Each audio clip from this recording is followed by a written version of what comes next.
Thanks once again for everyone who's registered and joined this Get WOMEX Ready webinar on UK visas. It's great to have you here. My name's Izzy. I'm part of the Manchester Music City team, and we're the local WOMEX 24 partner. And we're really looking forward to welcoming everyone here in Manchester in October. The aim of this session this afternoon is for all artists, speakers, delegates, any crew members to have the information they need to ensure a smooth entry to the UK. This session's been recorded and we're going to add that to our YouTube channel, and we can share these slides with all attendees after the session. The speakers joining me today are Rachel Down. Rachel is the lead producer for WOMEX 24 and also part of the Manchester Music City team. She's the first point of contact for WOMEX visas, and she's the person who's behind the email address that we're going to share with you. So it's nice to put a face to an email address sometimes. We're also joined by Zelie Flach and Nicola Smyth, representing Arts Info Point UK. Hello. And they're going to introduce us to their work, which is providing information and guidance to international artists and companies coming to the UK, and they're sharing their experience and support to the WOMEX 24 team and all their contacts across Europe and internationally. I'll run you quickly through the planned running order for today. We're hopefully going to stick to around 30 minutes for the speakers to present their information, which will leave plenty of time, 30 minutes or so, for questions and answers at the end. And yeah, we'll leave the answering of the questions until the information has been presented, so that hopefully you've got some information started off to kind of inform those questions as we get to those at the end. Without further ado, I'll now hand over to Rachel, who's going to start off. Thanks, Izzy, and nice to see those of you on the call. So over the next few minutes, I'm going to try and explain more about the entry route you should be using as a registered attendee, and how, as a team at WOMEX, we can help you get to WOMEX and what you need to know in preparing to come this October. So essentially, the entry route you use to come to the UK depends on what you intend to do whilst you're here in the UK.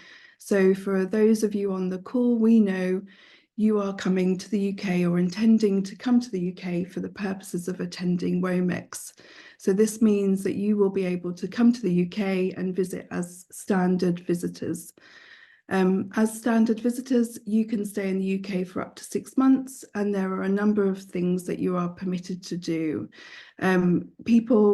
You come over as standard visitors to visit friends and family in the UK, and you would come in as a standard visitor if you were coming on holiday to the UK, but more relevant for you as registered delegates and exhibitors, or for those of you participating in the programme as film presenters and conference speakers, or as a showcase artist. There are also you're also permitted as standard visitors to undertake general business activities too. Now, the list of these activities is fairly long, but I just wanted to flag the permitted business activities that apply to you as attendees. So Izzy, if you can go to the next slide. So as visitors, you are covered to and permitted to attend meetings, conferences, seminars, interviews, so that would be applicable to those of you who are coming in as delegates. As standard visitors, you can give one-off or a short series of talks and speeches at non-commercial events, so that would apply for those of you coming in as film presenters or conference speakers. You can also attend trade fairs for promotional purposes only, so that would apply to those of you coming in as exhibitors. And then you can also give performances as an individual or as part of a group as a standard visitor. So that would be applicable to those of you who are coming and participating as showcase artists at WOMEX. And as I've highlighted on the slide, those affiliated with those artists, so the wider team around that artist, can also come in as a standard visitor. The main thing about coming to the UK as a standard visitor is that you are not generally allowed to receive any payment for the activities that you are doing. There are a few exceptions, but in your cases, the majority of you will only be coming to the UK for WOMEX and won't receive any payment for doing so. So coming in as a standard visitor will be absolutely fine. It's when you're doing other things during your visit and getting paid for those activities that you are doing that you might then have to consider an alternative route. We're expecting this really to only impact showcase artists, because we know that some of them, as part of, will be building kind of a tour around, a wider tour around what they're doing in the UK, and be participating in other performances and doing at other events and at festivals in the UK, and then potentially getting paid for them. So Nicola and Zelie plan to go into more detail around these alternative routes for these people that are doing more than just coming over to WOMEX later on in the webinar. But for now, the majority of you will be able to come in as standard visitors. Now, I just wanted to say that some of you will need a visa to come in as a standard visitor. So if we go to the next slide, you determining whether you do need that visa depends on your nationality and the passport that you hold. Now, as I've said, this won't apply to all of you, but some of you will need to apply for a visa to then come in as a standard visitor.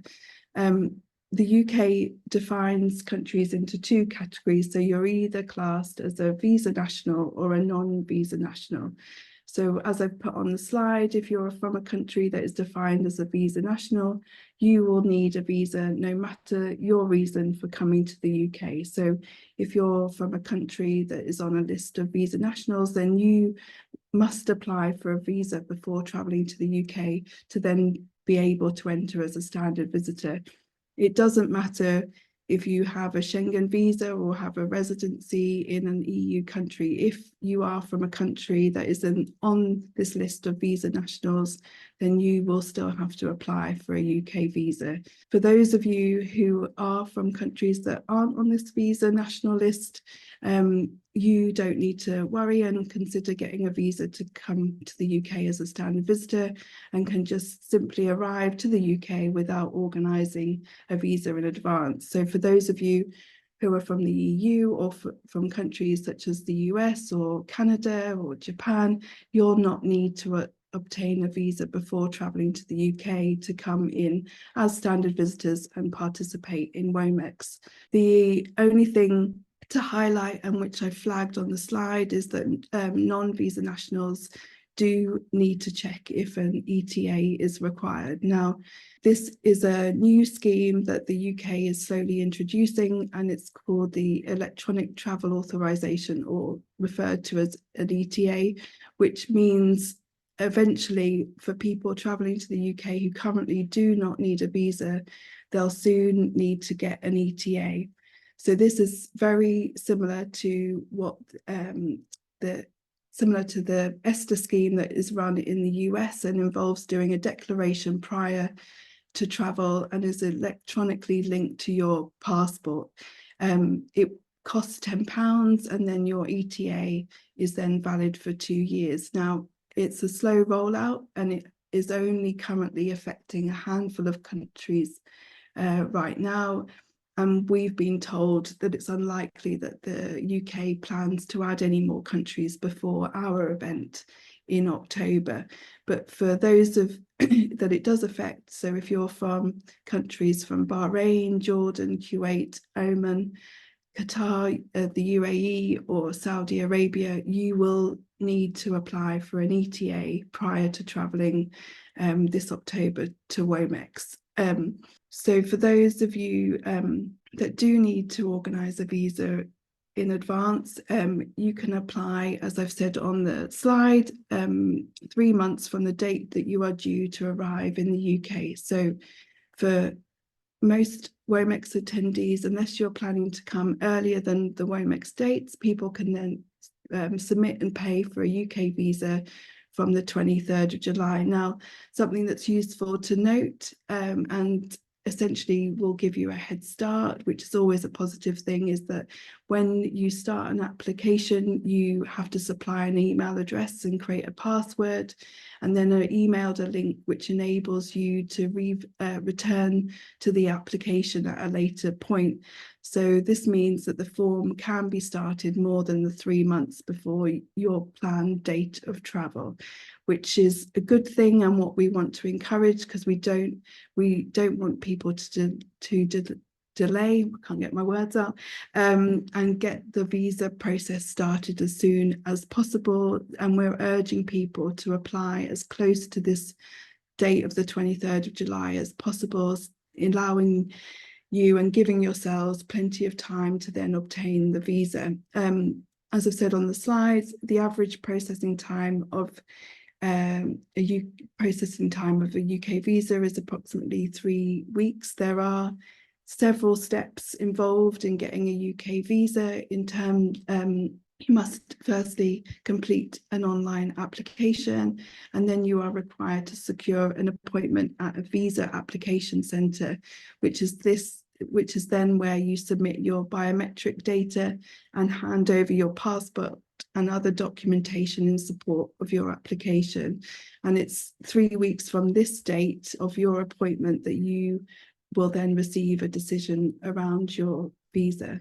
I just wanted to, my last point on this slide was just to flag that there is a really great tool on the UK government website, which is really easy to use, and you can use to determine if you need a visa. It takes you through a couple of questions, and it asks you about the country you're from and how long you intend to stay, so determining whether it's less than 6 months or longer, and then what you intend to do whilst you're here in the UK. So for those of you who are attending WOMEX, you would put down business purposes, and then it basically spits out the results and highlights if you need a visa or not to then come over for the purposes of your visit and coming over for WOMEX.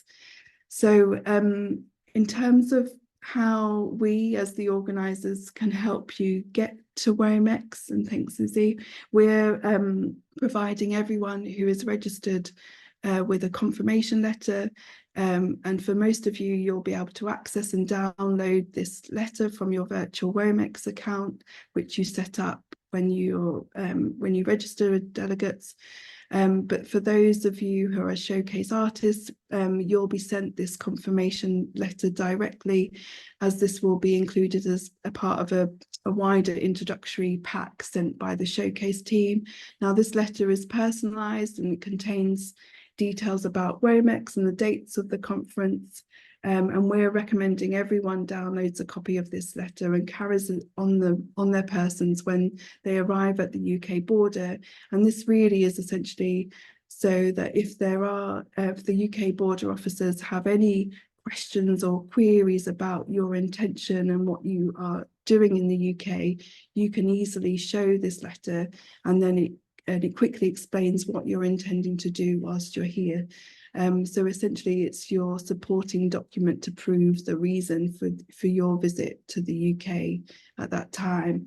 For those of you who will need a visa, WOMEX will issue you a visa invitation letter to support your application. So as soon as you're registered, we as the organisers will request you to send your passport details, and then we'll issue you with a visa invitation letter. And as with the confirmation letter, this is a supplementary document to confirm that you are taking part in WOMEX, and will need to be provided at your visa appointment at the visa application centre, along with other supporting documents which includes details of your finances that you have to fund your trip, details of where you plan to stay, your travel itinerary, as well as your passport and printed application form.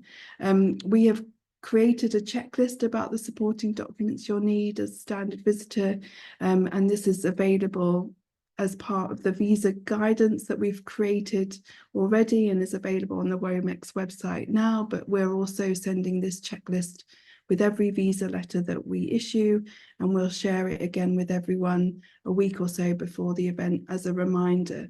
Now, on this checklist, it clarifies the documents WOMEX supplies, and then the supplementary documents that you'll need to source and supply in order to prove your eligibility to come to the UK as a standard visitor. And on this checklist, it breaks it down into the documents that you'd need to provide at the visa application centre if you're applying for a visa, and then it gives our recommendations of the documents you should then carry on your person and be prepared to present to the UK officers, no matter, you know, whether you've applied for a visa or not. So on this slide that Izzy's sharing, oh, thanks, Izzy. Skipped ahead. You, on this checklist, it will outline that you'll need a passport valid for the duration of your stay. We will clarifies kind of the documents that we'll supply as WOMEX, so the confirmation letter that I talked about, and then the visa invitation letter, if needed. Then it goes into the detail about the documents that you need to supply to support your application. So that would be around your personal circumstances in your home country, financial documents to show that you can support and maintain yourself during your visit. So bank statements, or if you can't fund or you don't plan to fund your trip to the UK, then you should have like a written letter from the person or the organisation that's providing the funding for your trip. So yeah, we would expect you to provide a letter from that organisation outlining who they are, their relationship to you, and what they're covering to enable you to come to the UK. So whether, you know, in terms of your accommodation whilst you're in the UK,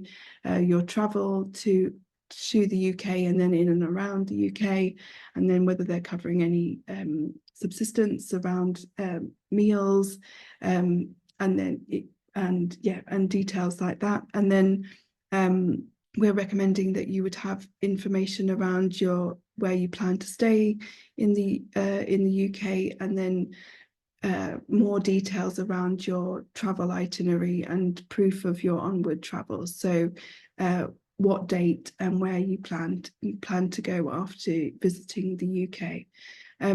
So with any of this, and I've covered quite a lot of information in the last few minutes, we do want to stress, and as Izzy kind of alluded to earlier, is that we want you to stay in touch and be connected with us from now until the event. And the best way to do that is to get in touch via the Visas Act email address, and that's where it'll be me answering those questions and queries mainly. But yes, if you've got any questions around visas or entry routes or the supporting documents that you need, or your personal situation, then please do get in touch, and we'll do our best to answer them. We'll find the right people, and I'm looking to Zelie and Nicola, and I'll go to them and ask them what the answer should be. We're here to help, and just want to really stress that we want to make sure that everyone is confident in what they need to do, and yeah, get in touch if you have any doubts. Well, thank you, Rachel. I'll hand over to Zelie and Nicola now to run through their section of the presentation. And hi everyone. My name's Zelie and I'm here representing Arts Info Point UK. So just to give a little bit of background of who we are, we're the UK's mobility information point, and it's a resource for free and reliable information for artists coming to the UK when they're looking for practical guidance about crossing borders. So we develop resources, and we also signpost to official information that you need to consider when you're visiting the UK. Now, our focus is on providing information for incoming artists, but we can also signpost to other experts within our network. We've got the logo there of On the Move, who are our international artist mobility network that we sit within. So there are other information points in other countries. I'm just giving you the information just as a bit of background. I know this webinar is very WOMEX specific, but we're here just to give you a bit of a wider view of there may be other times you're visiting the UK that you would need information.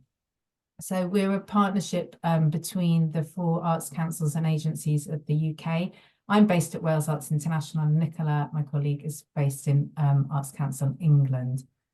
This slide is really just an overview, and it might repeat some of what Rachel's already said, but we're going to expand on some of the areas outside of just the WOMEX activity, in case that is of use to anyone who's coming. So in the context of the delegates coming to WOMEX, you might have additional activity that's not related, and that there are main questions that might impact which visa route is going to cover you for your whole stay. And I think that's the main thing, is to think about all the activity that is going to be encompassed in your visit to the UK. Will you be paid for other gigs or activities you'll be undertaking by someone else in the UK outside of WOMEX? How long will you be in the UK for touring or working?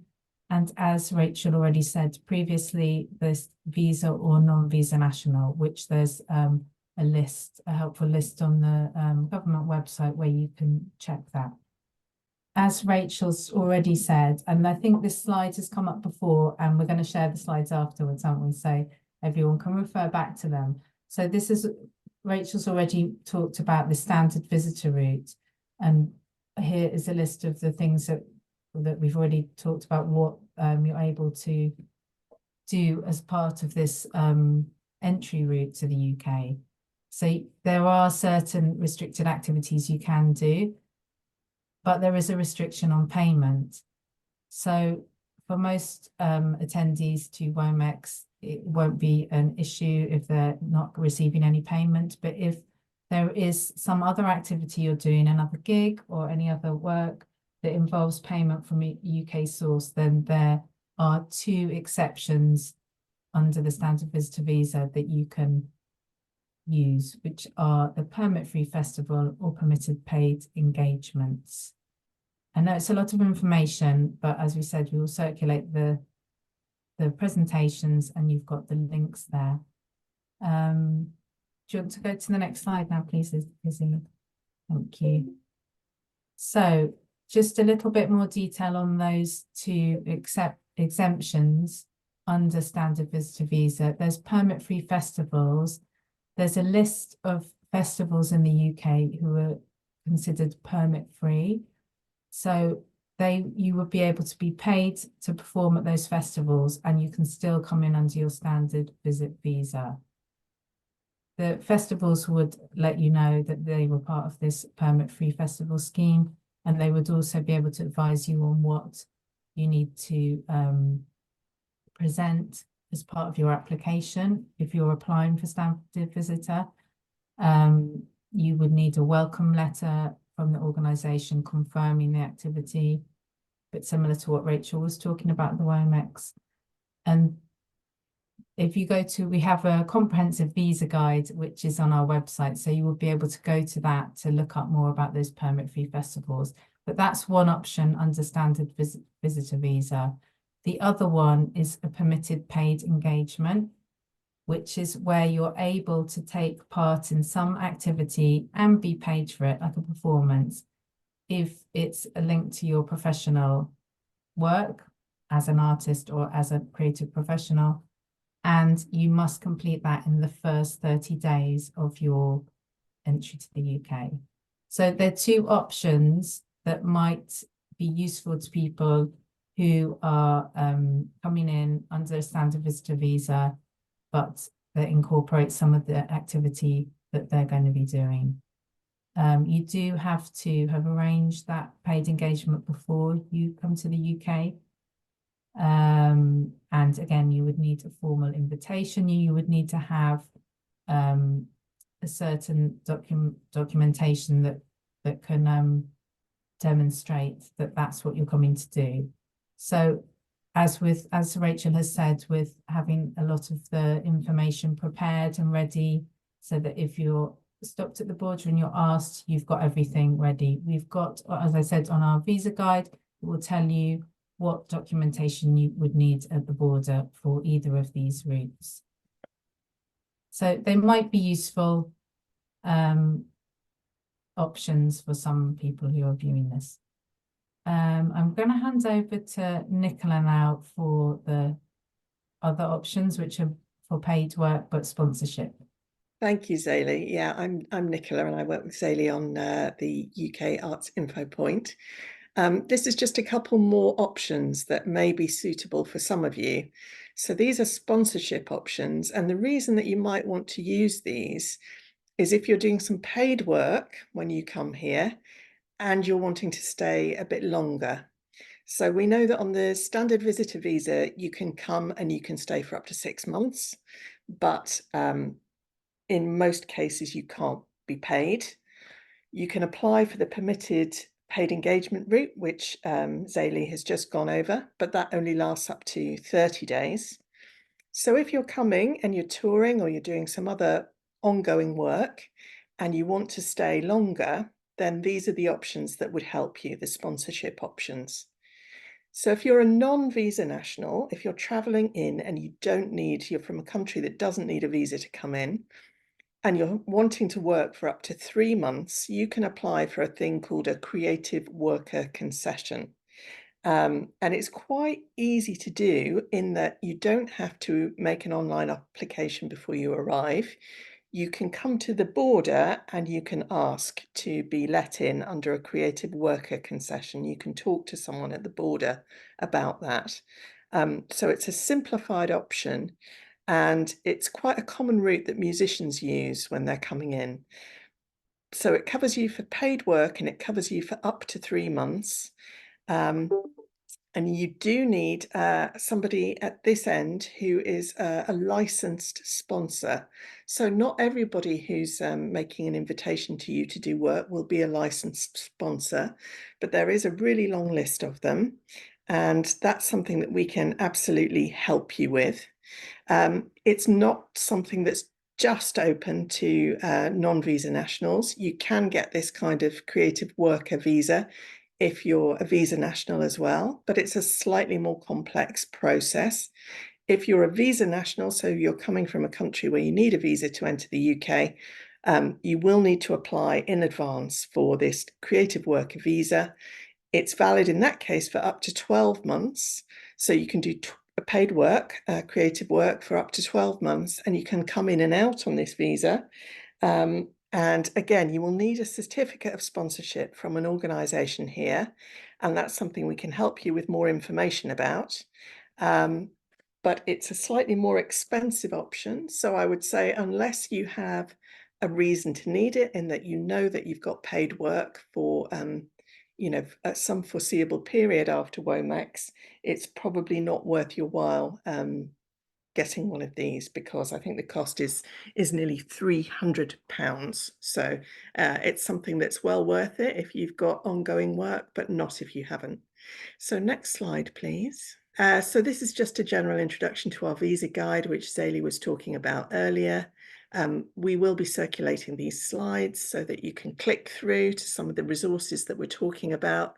So we do have a really detailed visa guide that's organised by a kind of flow chart. It asks you some questions: where you're coming from, what your nationality is, what you're going to do, how long you're staying for, whether you're being paid, and it'll direct you step by step through the kinds of visa options that are open to you and what ways you might want to go about that.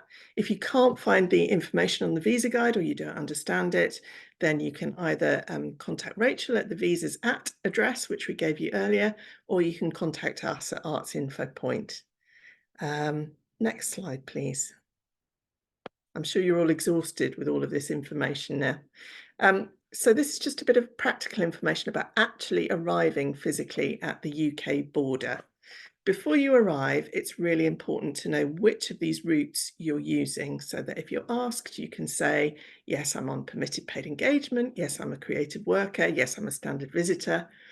And depending on what the answer to those questions is, you might need to speak to a person because you need a stamp in your passport, and that's something you can't get if you just go through the electronic gates. So as it says here, there's a list of countries where you can just go through the e-passport gates. You don't necessarily have to speak to somebody. But if you're a visa national, or if you're coming through on a sponsorship route, you do need to speak to a person, because you need to be able to show when you entered and when that sponsorship starts from. So you need a physical stamp in your passport. As Zelie and Rachel have been saying, it's really important to have a little folder of additional travel documents with you that will evidence the things you're saying to the border officers. They might not ask to see them, but it's just going to give you confidence that you've got everything that you might need. Those things might include a certificate of sponsorship, if that's the route you've gone down, the letter of invitation that Rachel was talking about that everybody can have. If you need to prove that you've got enough money to support yourself while you're in the UK, then that letter of maintenance, that's what that refers to.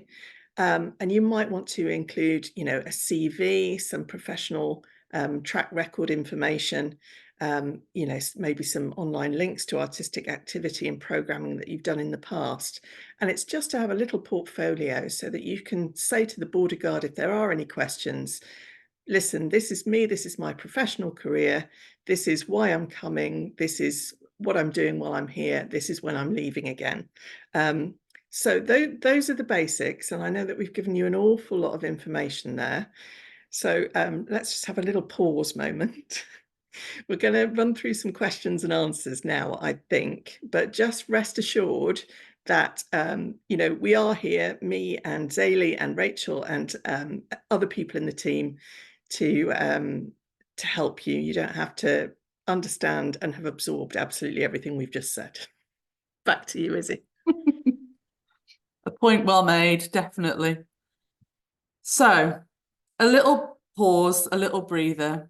That's been an intense first 30 minutes.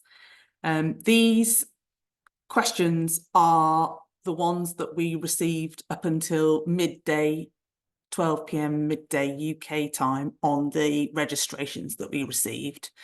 And we're going to tackle these first, and then we'll invite any further questions through the Q&A, and we will try and answer as many of those live as we can with the time we've got remaining.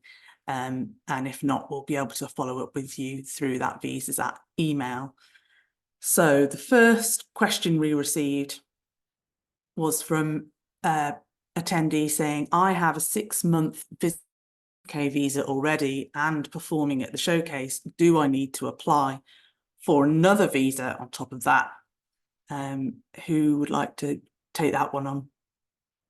I can do that one. Thank you.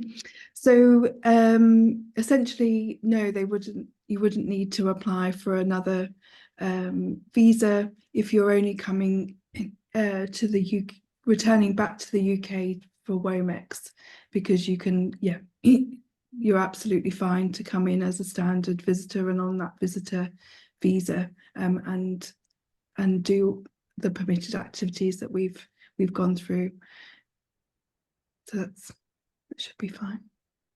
Okay, a nice easy one to start off with. Yeah. Okay, so the next one sounds like it would probably be applicable to quite a lot of people asking this question. What is the minimum bank account balance needed to acquire a visa, and can a person be sponsored to attend WOMEX? So does that, Nicola, link into that, what you were just talking about then? Yeah, it does. So the official answer about the minimum bank account balance is £1,270 UK sterling. And that is the amount that the Home Office have worked out that you need to have in order to support yourself with accommodation and food and so on, living expenses for a month. Now, there are ways around that, because we recognise that for artists, that's a fair old sum of money, and it's not always possible to have that as a bank balance. So if you think that might be an issue for you, then there are a couple of ways around that.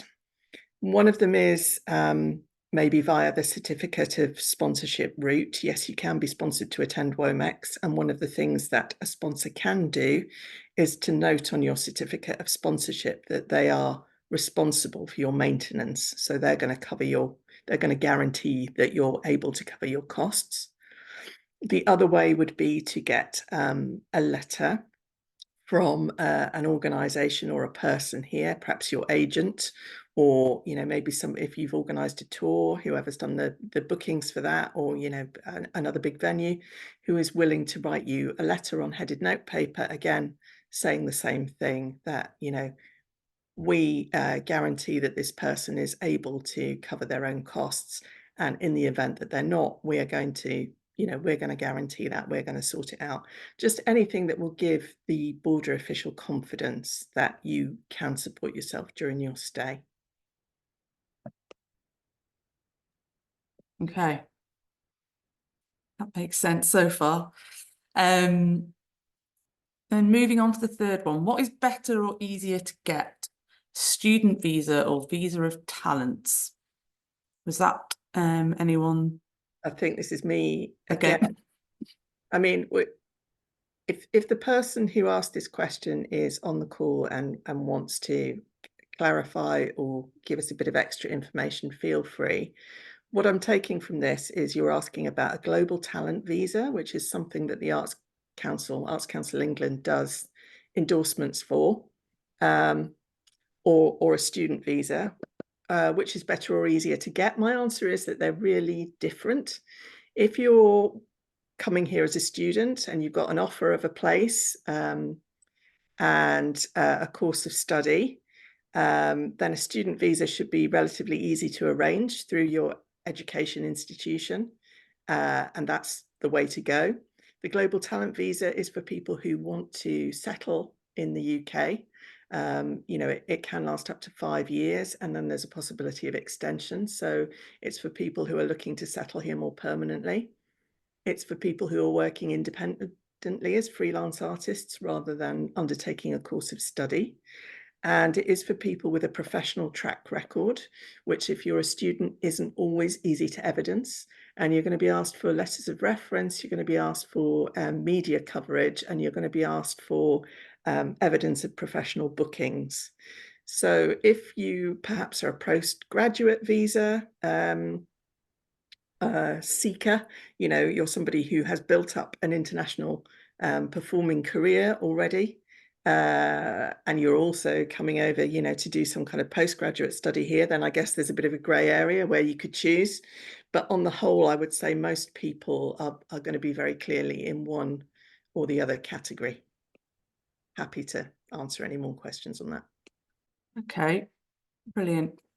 And just one more here before we open it up to any further questions through the Q&A. I think we will ask why the disproportionate visa price for entertainers from Africa and the Caribbean.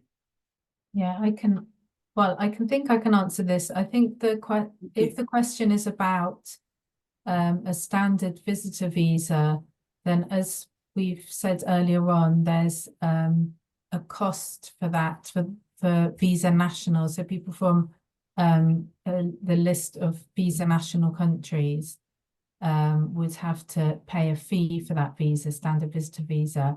And there's obviously another list of countries who aren't paying a fee for that standard visitor visa. So I think that it refers to that, but that's just the reason. There's a list of countries where you would have to apply in advance and pay a fee for the visa, and there's a list of countries that don't. And a lot of the African and Caribbean ones maybe be on the visa national list. And I don't know if the person who's asked the question is here and wants to clarify that, but that's my interpretation of it, Izzy. Brilliant. I'm going to stop sharing for a bit so we can just see each other's faces as we open up the Q&A now. We want to answer as many live. If you want to type your question in and we answer them live, that means the rest of the attendees on the call will see that question, and either Nicola, Zelie or Rachel will speak to it and answer it for you. If you would rather that we follow up in writing, just mention that whilst you ask the question, and yeah, one of my colleagues will reply in the chat to you, and we'll do it that way, I think. We've got 15 minutes if people are still with us and have got any questions that are on their mind now, after having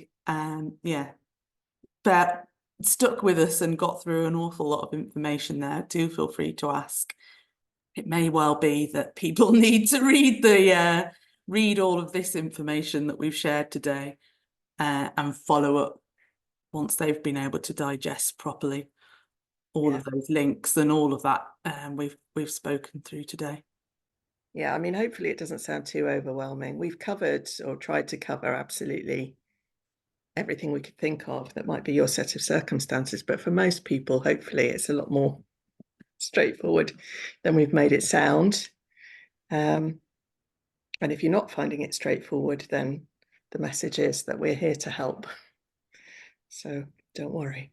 Yeah, absolutely. That bears repeating, so thank you. Or as Nicola said, if anyone wants to ask a follow-up question to the question they originally submitted, feel free to do that through the Q&A as well. Yeah, Izzy, I would just say as well that in the first instance for WOMEX delegates, as Rachel said, first point of contact is the email address that she put up the visas at, and looking at the WOMEX specific guidance. You know, the Arts Info Point might be helpful outside of WOMEX, and we can certainly support on other things. But as you know, Nicola said as well, it's a lot of information and we don't want to confuse people. So in the first instance, follow what Rachel says, and then anything additional we can support with, we will. Well, we have one. Here we go. Thank you. Someone has asked a question. Does being paid mean actually being paid by someone in the UK?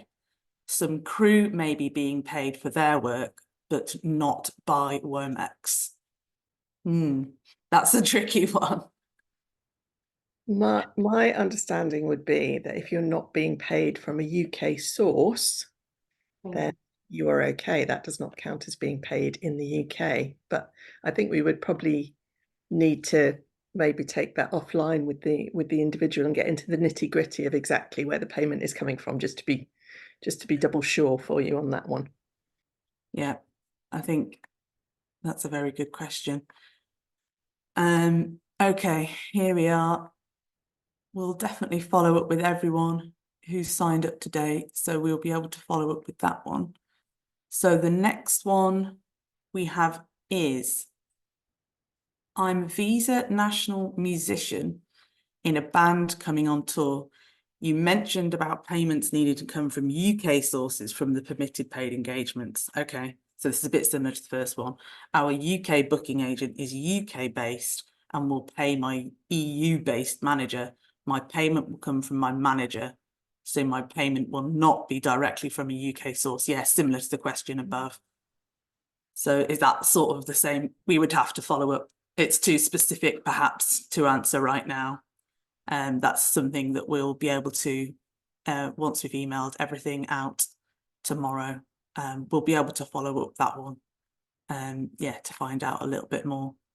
I hope that's not going to be the same answer for all of these questions. I'm going to give the next one a go. Good afternoon, Caleb. Good afternoon from Accra. Thank you for joining us. I'm a member of the Musicians Union of Ghana. As an A&R, I desire to attend WOMEX. Which visa type do I need? And can the union sponsor me to attend WOMEX? And how many members of the union can attend to apply? Okay, so there's kind of three questions in one there. Which visa type do I need to apply? Which visa type do I need? Can the union sponsor me? And how many members of the union can apply to attend? So shall I take this this one. So with the first part of that question, as you're attending as a delegate, a straightforward delegate, you will be able to come in via as a standard visitor. So as a Ghanaian national, then you'll need a visa to then be able to enter the UK as a standard visitor, but you should be able to apply for a standard visitor visa. In terms of the sponsoring element, there is no applicable sponsorship associated with that route, but if they're supporting that trip as part of the union, then it's our recommendation that you have some written confirmation of how they're supporting your trip and financing your trip to the UK in support of your application. And then in terms of how many members of the union can apply to attend, as many as you can afford to bring with yourselves, is what I would say. The more the merrier. Thanks, Rachel, and thanks, Caleb, for the question. We've around 10 minutes left now. If there are any other questions that people want to send, do feel free to use that time that we've got left. I'm glad that some people managed to last through the presentation and actually ask questions. We really appreciate it. We may have got to. Yes, I think we've exhausted everyone's energy and brain power. But it's not your only opportunity to ask questions. So Exactly. Yeah. don't worry. If something occurs to you, the minute the seminar ends, you can still ask. Totally.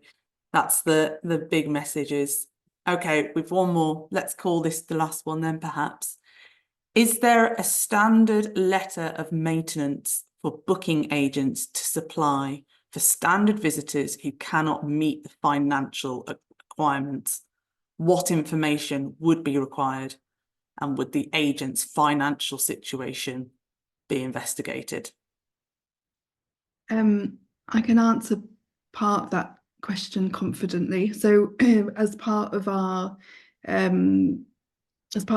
Home Office kind of support around bringing in international artists and working with international delegates, we've got some guidance, and I can provide a template for people to use and goes through the detail that would be, or is suggested should be included in with that letter.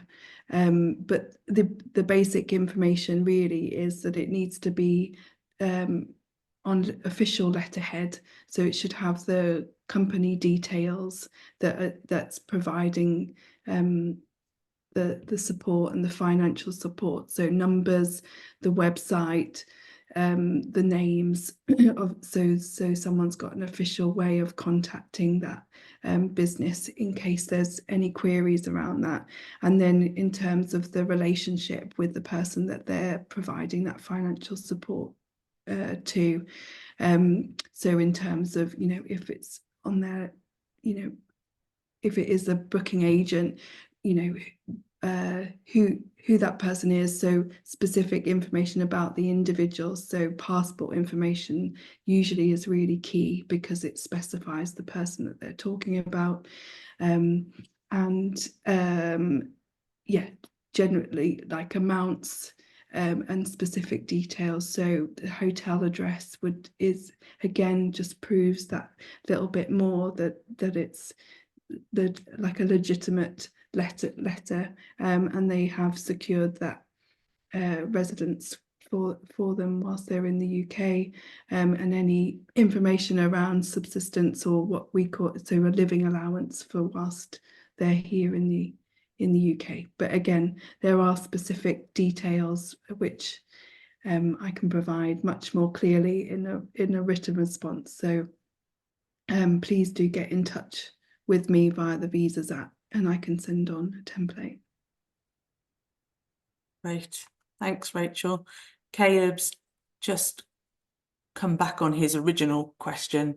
and he's asking us the minimum waiting time to grant a visa. And I think I've learned enough from this presentation to say that was the 3-week time you were talking about. Is that right? Yeah, from the date of the appointment that they go to submit your biometric data and hand over your passport. So it's from that date rather than you have to submit an online application first and then secure an appointment. And then it's after you've been to that appointment in person that the 3 weeks then is counted from. Brilliant. Right, well, I think then we're going to call that a day. We're going to be in touch as soon as we can with all of the information that we have. And so it's just really a massive thank you for everyone who has contributed and everyone who's stuck with us and contributed questions and been part of this today. It's the first touch base, with all of those questions. We're here to support you. This is not we're not going to disappear. We're here to support you, and we'll be in touch to share all of the information that we've been through today, and look forward once more, I'm going to say it again, to welcoming you warmly here in Manchester in October.